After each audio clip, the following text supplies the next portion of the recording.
قال اللہ تعالی فی شان حبیبہ ان اللہ وملائکتہ یصلون علی النبی یا ایہا الذین آمنوا صلوا علیہ وسلموا تسلیما صلی اللہ علی النبی الامی وآلہ صلی اللہ علیہ وسلم صلاۃ و سلام علیک یا رسول اللہ صلاۃ و سلام علیک یا حبیب اللہ۔ حضرات محترم،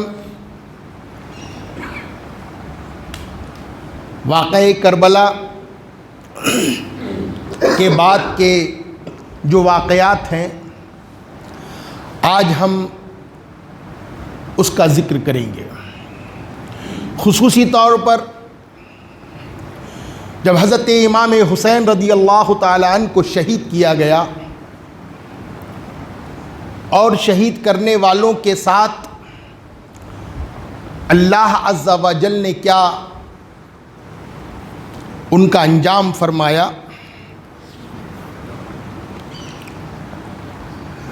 حدیث پاک میں آتا ہے،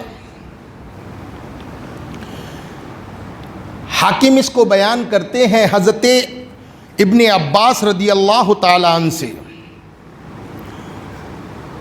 خدائے تعالیٰ نے رسول اللہ صلی اللہ تعالیٰ علیہ وسلم کے پاس وحی بھیجی کہ میں نے یحییٰ بن زکریا علیہ السلام کے عوض میں 70,000 لوگوں کو قتل کروایا تھا،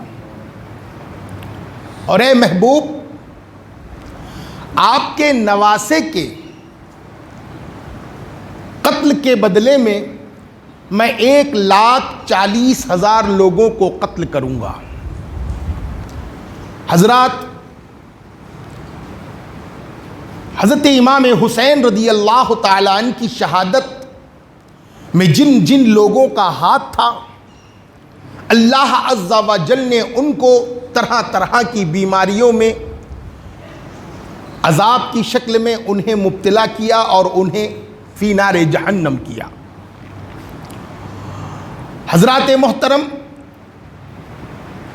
اس حدیث پاک پر ایک سوال اٹھتا ہے کہ حضرت یحییٰ بن زکریا علیہ السلام کے عوض میں 70,000 اور حضرت امام حسین علیہ السلام کے عوض میں 1,40,000، جبکہ یزیدی لوگ میدان کربلا میں 20 سے 22,000 کے قریب تھے، تو یہ 20 سے 22,000 ہی کو عذاب ہونا تھا، 20 سے 22,000 ہی کو قتل کرنا تھا، لیکن 1,40,000 لوگوں کو اللہ نے کیسے قتل کروایا؟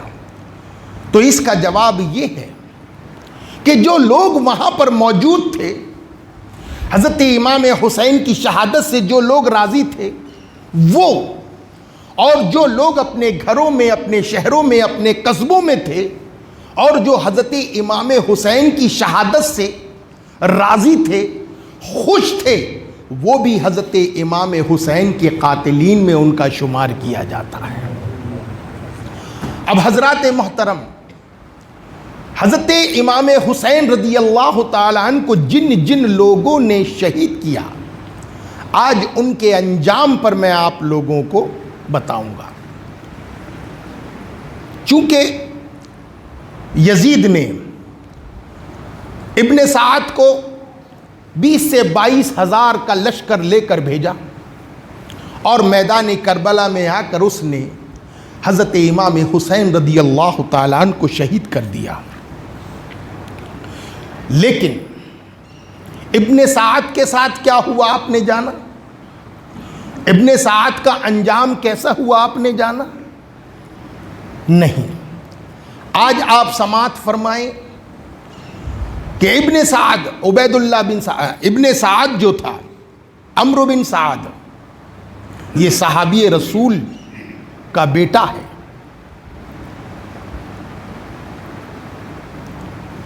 جب حضرت امام حسین رضی اللہ تعالی عنہ کا واقعہ کربلا ختم ہوا، اس کے بعد عبید اللہ بن ثقفی یہ اٹھا اور اس نے حضرت امام حسین رضی اللہ تعالیٰ عنہ کے قاتلین کا بدلہ لینے کی قسم کھایا، اور اس نے قسم کھایا کہ میں حضرت امام حسین رضی اللہ تعالیٰ عنہ کے قتل میں جو جو لوگ شریک ہیں ان سب کو قتل کر دوں گا، اور نہیں تو مجھ پر خدا اس کے رسول کی لعنت۔ یہ عبید اللہ بن ثقفی جو تھا، اس نے جب ارادہ کیا تو سب سے پہلے مختار جب اپنے دربار میں بیٹھا تھا، اس نے کہا کہ کل میں ایک ایسے شخص کو قتل کروں گا جس سے تمام مومنین اور ملائکہ خوش ہو جائیں گے۔ حشم بن اسود نخعی اس وقت مختار کے پاس بیٹھا ہوا تھا، وہ سمجھ گیا کہ کل مختار عمرو بن سعد کو قتل کرنے کا ارادہ رکھتا ہے۔ کس کو؟ عمرو بن سعد کو قتل کرنے کا ارادہ رکھتا ہے۔ اس نے جا کر عمرو بن سعد کو جا کر کہہ دیا کہ اے ابن سعد، عبید اللہ ثقفی کل تجھے قتل کرنے کا ارادہ رکھتا ہے۔ تو ابن سعد کہتا ہے کہ عبید اللہ میرا اچھا دوست ہے، وہ مجھے کس طرح قتل کرے گا؟ لیکن دوسرے دن صبح کو مختار نے ابن سعد کو بلانے کے لیے آدمی بھیجا، اور اس نے اپنے بیٹے حفص کو بھیج دیا۔ اس نے اپنے بیٹے حفص کو بھیج دیا۔ مختار نے اس سے پوچھا کہ تیرا باپ کہاں ہے؟ اس نے کہا کہ وہ خلوت نشین ہو گیا ہے، اب گھر سے باہر نہیں نکلتا۔ مختار نے کہا اب وہ رے کی حکومت کہاں ہے جس کے لیے تو نے فرزند ایک رسول کا خون بہایا تھا؟ اب کیوں اس سے دستبردار ہو کر گھر پر بیٹھا ہے؟ حضرت حسین کی شہادت کے دن وہ کیوں خانہ نشین نہیں ہوا تھا؟ پھر مختار نے اپنے کوتوال سے ابو عمرہ کو بھیجا، ابن سعد کا سر کاٹ لائے۔ یہ ابن سعد کون؟ یزیدی فوج کا سپہ سالار۔ اب عبید اللہ ثقفی نے ابو عمرہ جو اس کا سپاہی تھا ابن سعد کے گھر بھیجا اور کہا کہ ابن سعد کا سر کاٹ لائے۔ وہ ابن سعد کے پاس گیا اور اس کا سر کاٹ کر اپنے دامن میں چھپا کر لے کر آیا۔ ابن سعد کا بیٹا جو وہیں پر بیٹھا ہوا تھا عبید اللہ کے پاس، اس کے سامنے اپنے باپ کا سر لا کر رکھ دیا۔ اب بیٹے نے جب اپنے باپ کا سر دیکھا تو اِنَّا لِلَّهِ وَإِنَّا إِلَيْهِ رَاجِعُونَ پڑھا اور کہا کہ اب ان کے بعد دنیا میں میرے لیے کوئی مزہ نہیں ہے۔ تو عبید اللہ کہتا ہے کہ حسین کے بدلے میں تیرے باپ کا سر اور علی اکبر کے بدلے میں تیرا سر۔ اور عبید اللہ نے ابن سعد کے بیٹے کو بھی قتل کر دیا۔ اس طرح ابن سعد کو اللہ عز و جل نے سزا عطا فرمائی۔ اس کے بعد خولی بن یزید، یہ وہ بدبخت انسان ہے جس نے حضرت امام علی مقام کے سر انور کو جسم اقدس سے جدا کیا تھا۔ یہ خولی بن یزید جس نے آپ کے سر مبارک کو آپ کے تن نازنین سے الگ کیا تھا۔ مختار نے اپنے کوتوال ابو عمرہ کو چند سپاہیوں کے ساتھ اس کی گرفتاری کے لیے بھیجا۔ ان لوگوں نے آ کر خولی کے گھر کو گھیر لیا۔ خولی کے گھر کو گھیر لیا۔ جب اس بدبخت کو معلوم ہوا تو ایک کوٹری کے اندر چھپ گیا۔ یہ خولی بن یزید کو جب معلوم ہوا کہ عبید اللہ کے سپاہی مجھے قتل کرنے کے لیے آ رہے ہیں، تو وہ ایک کوٹری میں چھپ گیا، ایک ٹوکرے کے نیچے اپنے آپ کو چھپا لیا اور اپنی بیوی سے کہا کہ مجھے بتانا نہیں کہ میں گھر کے اندر ہوں۔ وہ بیوی اس کی باہر نکل آئی، نکل آنے کے بعد سپاہیوں نے اس سے پوچھا تو بیوی نے زبان سے تو کہہ دیا کہ مجھے معلوم نہیں، لیکن جس دن سے اس نے حضرت امام حسین کے ساتھ شہادت میں شرکت کی تھی اس دن سے بیوی بھی اس سے ناراض تھی، اشارے سے بتا دیا کہ گھر کے اندر فلاں کونے میں چھپا ہوا ہے۔ سپاہی گئے، حضرت حسین کا جس دن سے اس نے سر لایا تھا اس سے دشمن ہو گئی تھی اس کی بیوی، اس لیے اس نے زبان سے کہا مجھے معلوم نہیں لیکن وہ کہاں ہیں، مگر ہاتھ کے اشارے سے اس کے چھپنے کی جگہ بتا دی۔ سپاہی اس مقام پر پہنچے تو دیکھا کہ سر پر ایک ٹوکرا رکھے زمین پر چپکا ہوا ہے، اس کو گرفتار کر کے لائے اور مختار کو کوفہ کی سیر، اب مختار جو ہے اس وقت جو ہے تو کوفہ کی سیر کو نکلا ہوا تھا، کوفہ گھومنے کے لیے نکلا تھا۔ اب مختار کو راستے میں ہی مل گیا۔ مختار نے کیا کیا، اسے راستے میں ہی قتل کر دیا، اور قتل کرنے کے بعد اس کے ہاتھ پاؤں کاٹنے کے بعد اسے جلا دیا۔ اس کی لاش کو یہ خولی بن یزید جس نے حضرت امام حسین رضی اللہ تعالیٰ عنہ کا سر مبارک جدا کیا تھا، اس کو عبید اللہ ثقفی نے اس کے ہاتھ پاؤں کو کاٹ کر اسے قتل کر کے جلا دیا، اور اس وقت تک کے کھڑا رہا جب تک کہ اس کی پوری لاش جل کر خاک نہ ہو گئی۔ یہ خولی بن یزید۔ اور اب شمر، یہ شمر مسلم بن عبداللہ زیابی کا بیان ہے کہ حضرت حسین کے مقابلے میں کربلا جانے والوں کو پکڑ کر مختار قتل کرنے لگا تو ہم اور شمر ذل جوشن تیز رفتار گھوڑوں پر بیٹھ کر کوفہ سے بھاگ نکلے۔ مختار کے غلام ضربی نے ہمارا پیچھا کیا، ہم نے اپنے گھوڑوں کو بہت تیزی کے ساتھ دوڑایا لیکن ضربی ہمارے قریب آیا۔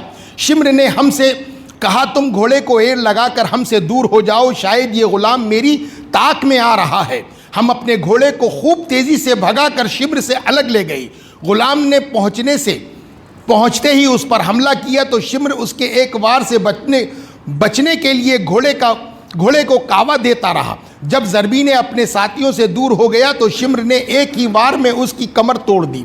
جب مختار کے سامنے ضربی لایا گیا اور اس کو واقعہ معلوم ہوا تو اس نے کہا کہ اگر یہ مجھ سے مشورہ کرتا تو میں کبھی اسے شمر پر حملہ کرنے کا حکم نہ دیتا، یعنی اکیلا۔ ضربی کو قتل کرنے کے بعد شمر کلتانیہ گاؤں میں پہنچا جو دریا کے کنارے واقع تھا۔ اس نے گاؤں کے ایک کسان کو بلا کر مارا پیٹا اور اسے مجبور کیا کہ میرا یہ خط مصعب بن زبیر کے پاس پہنچاؤ۔ اس خط پر یہ پتہ لکھا تھا، شمر ذی الجوشن کی طرف سے امیر مصعب بن زبیر کے نام۔ کسان اس خط کو لے کر روانہ ہوا۔ راستے میں ایک بڑا گاؤں آباد تھا جہاں کوتوال ابو امرا چند سپاہیوں کے ہمراہ جنگی چوکی قائم کرنے کے لیے آیا ہوا تھا۔ یہ کسان اس گاؤں کے ایک کسان سے مل کر شمر نے جو اس کے ساتھ زیادتی کی، ایک شخص سے ملا اور اس نے جو شمر نے اس کے ساتھ جو زیادتی کی، بدسلوکی کی، مار پیٹ کیا، اس کو بیان کر رہا تھا۔ ایک سپاہی ان کے پاس سے گزرا، اس نے شمر کے خط اور اس کے پتے کو دیکھا اور پوچھا کہ شمر کہاں ہے۔ اس نے بتا دیا کہ معلوم ہوا کہ 15 کلومیٹر کے فاصلے پر ابو امرا فوراً اپنے سپاہیوں کو لیے شمر کی طرف چل پڑا۔ اب مسلم بن عبداللہ کا بیان ہے کہ رات میں شمر اسی گاؤں میں رہا۔ اس کا ساتھی کہنے لگا مجھے ڈر لگ رہا ہے، یہاں پر ریچھ بہت زیادہ ہے، تم یہاں سے چلو۔ لیکن قصہ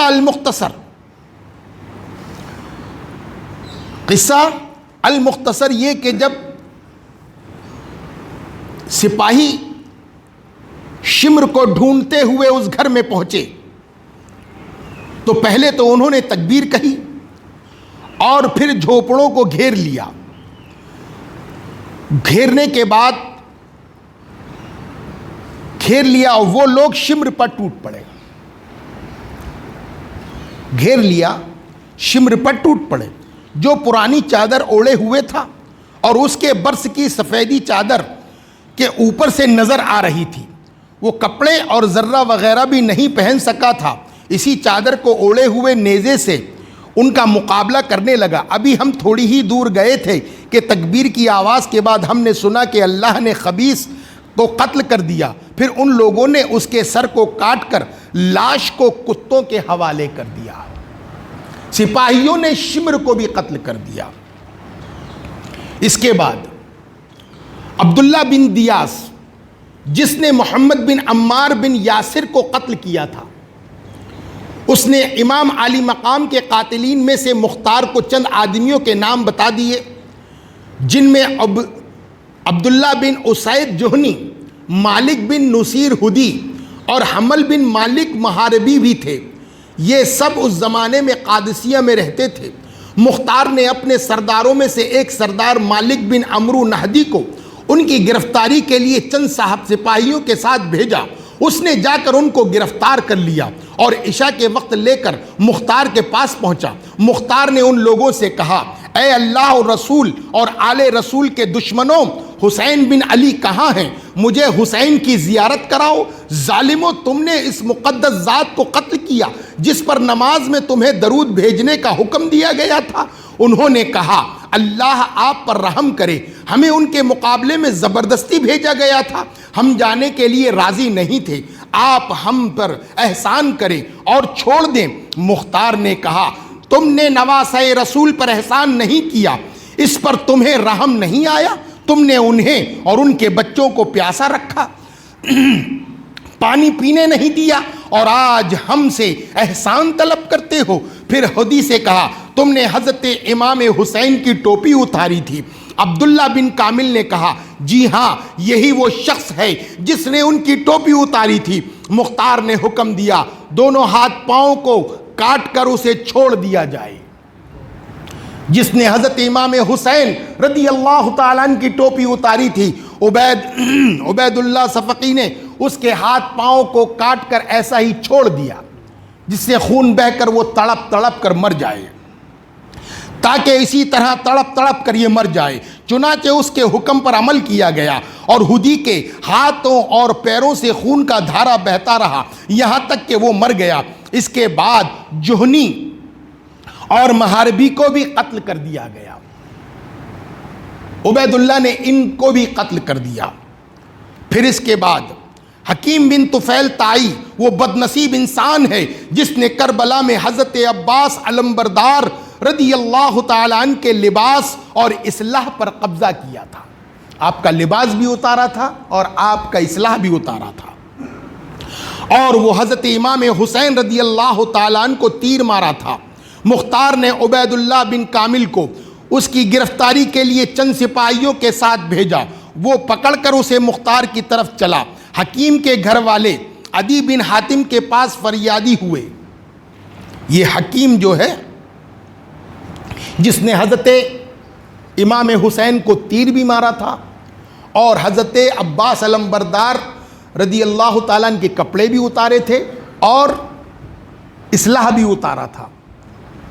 جب اس کو گرفتار کر کے لایا گیا تو اس کے گھر والے عدی بن حاتم، یہ صحابی رسول ہیں، یہ عدی بن حاتم، حاتم تائی کا بیٹا عدی بن حاتم کے پاس فریادی ہوئے، آپ مختار سے سفارش کر کے اس کو چھوڑا دیں. مختار عدی کی بہت قدر کرتے تھے کیونکہ عدی صحابی تھے، ان کی بڑی عزت اور بڑی قدر و منزلت تھی. وہ سفارش کے لیے مختار کے پاس پہنچ گئے. وہ عدی کے ساتھ عزت سے پیش آیا اور انہیں اپنے پاس بٹھایا. عدی نے اپنے آنے کی عرض غرض بیان کی. مختار نے کہا، اے ابو ظریف، کیا آپ قاتلین حسین کے لیے بھی سفارش کرتے ہیں؟ انہوں نے کہا، حکیم پر جھوٹا الزام لگایا گیا ہے. مختار نے کہا، اچھا تو ہم اسے چھوڑ دیں گے. کیا کہا؟ اچھا تو ہم اسے چھوڑ دیں گے. سپاہیوں کو راستے میں ہی معلوم ہو گیا. اب دیکھیے قدرت کا انتظام. سپاہیوں کو راستے میں ہی معلوم ہو گیا کہ عدی مختار کے پاس حکیم کی سفارش کے لیے گئے ہیں، اور انہوں نے اپنے سردار ابن کامل سے کہا. سپاہیوں نے کیا کہا؟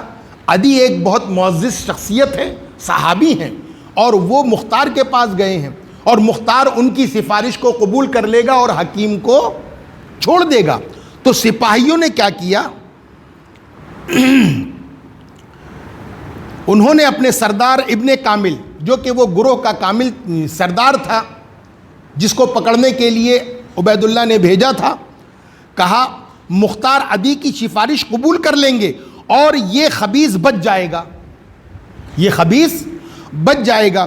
حالانکہ آپ اس کے جرم سے بخوبی واقف ہیں، لہذا بہتر ہے کہ ہم ہی اس کو قتل کر دیں. ابن کامل نے انہیں اجازت دے دی. وہ لوگ حکیم کو ایک گھر میں لے گئے، اس کی مشکیں باندھی اور ایک جگہ کھڑا کیا اور کہا تو نے حضرت عباس بن علی کے کپڑے اتارے تھے، ہم تیری زندگی میں ہی تیرے سارے کپڑے اتار دیں گے. اس کے سارے کپڑے اتارے، اس کا لباس اتارا. چنانچہ ان لوگوں نے اسے بالکل ننگا کر دیا. پھر کہا تو نے حسین کو تیر مارا تھا، ہم بھی تجھے تیروں کا نشانہ بناتے ہیں. یہ کہہ کر انہوں نے تیروں سے مار مار کر اسے ہلاک کر دیا. یہ خبیث بھی اپنے انجام کو پہنچ گیا. ابن کامل نے آ کر مختار کو حکیم کے قتل کی اطلاع دی. مختار نے کہا میرے پاس لائے بغیر تم نے اسے کیوں قتل کر دیا؟ دیکھو یہ عدی ان کی سفارش کے لیے آئے ہیں اور یہ اس بات کے اہل ہیں کہ ان کی سفارش قبول کی جائے. بہرحال وقت نہیں آگے. دوسری بات، بنی صدا کا ایک بخت جس کا نام عمرو بن صبح تھا، وہ کہا کرتا تھا کہ میں نے حسین کے ساتھیوں کو تیر سے زخمی کیا ہے مگر کسی کو قتل نہیں کیا. سب لوگوں کے سو جانے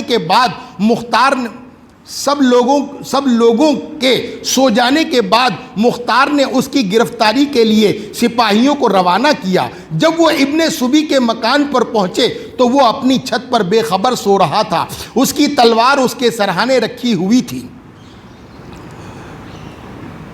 سپاہیوں نے اسے گرفتار کر لیا، اس کی تلوار پر قبضہ کر لیا اور وہ کہنے لگا اللہ اس تلوار کا برا کرے، یہ مجھ سے کس قدر قریب تھی اور اب کتنی دور ہو گئی. سپاہیوں نے رات ہی میں اسے مختار کے سامنے پیش کیا. مختار نے حکم دیا صبح تک اسے قید میں رکھو. پھر صبح کو دربار عام کیا. جب بہت سے لوگ جمع ہو گئے اور ابن صبی اس کے سامنے لایا گیا تو نہایت ہی دلیری سے بھرے دربار میں کہنے لگا اے گروہ کفار و فجار، اگر اس وقت میرے ہاتھ میں تلوار ہوتی تو تم کو معلوم ہو جاتا کہ میں بزدل اور کمزور نہیں ہوں. اگر میں تمہارے علاوہ کسی اور کے ہاتھ سے قتل کیا جاتا تو یہ بات میرے لیے باعث مسرت ہوتی، اس لیے کہ میں تم کو بدترین مخلوق سمجھتا ہوں. اے کاش اس وقت میرے ہاتھ میں تلوار ہوتی تو میں تھوڑی دیر تمہارا مقابلہ کرتا. اس کے بعد ابن صبی نے ابن کامل کی آنکھ پر ایک گھونسا مارا. ابن کامل ہنسا اور اس کا ہاتھ پکڑ کر کہنے لگا یہ شخص کہتا ہے میں نے اہل بیت رسالت کو تیروں سے زخمی کیا ہے، تو اب اس کے بارے میں آپ ہمیں کیا حکم دیتے ہیں؟ مختار نے کہا نیزے لاؤ اور اسے نیزے سے چھید کر مارو. چنانچہ نیزوں سے مار مار کر اس خبیث کو بھی ہلاک کر دیا گیا. حضرات اس کے بعد بنی جنب کا ایک شخص جس کا نام زید بن رقات تھا، اس بدبخت نے حضرت عبداللہ بن مسلم بن عقیل کو تیر مارا تھا. اس نے مسلم بن عقیل کو عبداللہ بن مسلم بن عقیل کو تیر مارا تھا جو ان کی پیشانی میں لگا تھا. انہوں نے پیشانی کو بچانے کے لیے اس پر اپنا ہاتھ رکھ لیا مگر تیر ایسا لگا کہ ہاتھ بھی پیشانی کے ساتھ پیوست ہو گیا. جب کوشش کے باوجود ان کا ہاتھ پیشانی سے جدا نہیں ہو سکا تو اس نے بارگاہ الہی میں دعا کی. آپ اپنا ہاتھ کو ہٹانے کی کوشش کی لیکن آپ سے ہاتھ نہیں ہٹا. تو الہ العالمین ہمارے دشمنوں نے جیسا ہمیں ذلیل کیا ہے تو بھی ان کو ایسا ہی ذلیل کر، اور اس طرح انہوں نے ہمیں قتل کیا ہے تو بھی ان کو قتل کر. پھر زید بن رقاد نے ان کے پیٹ میں ایک تیر ماری جس سے وہ شہید ہو گئے۔ ابن رقات کہا کرتا تھا کہ ان کے پیٹ کا تیر تو میں آسانی سے نکال لیا، مگر جو پیشانی پر لگا کوشش کے باوجود وہ نہیں نکال سکا۔ مختار نے عبداللہ بن کامل کو اس کی گرفتاری کے لیے روانہ کیا۔ ابن کامل سپاہیوں کے ساتھ پہنچ کر اس پر ٹوٹ پڑا۔ وہ بھی ایک بہادر آدمی تھا، تلوار لے کر ان کا مقابلہ کیا۔ ابن کامل نے اپنے سپاہیوں سے کہا، اسے نیزے اور تلوار سے ہلاک نہ کرو بلکہ تیر اور پتھر سے مارو۔ سپاہیوں نے اس قدر تیر اور پتھر مارا کہ وہ گر گیا۔ ابن کامل نے کہا، دیکھو اگر جان باقی ہو تو اسے باہر لاؤ۔ چونکہ ابھی جان باقی تھی اسے باہر نکالا گیا۔ ابن کامل نے آگ منگا کر اسے زندہ جلا دیا۔ یہ خبیث بھی جو عبداللہ بن مسلم بن عقیل رضی اللہ تعالیٰ عنہ کو جس نے شہید کیا، اس کو بھی جلا کر خاک کر دیا گیا۔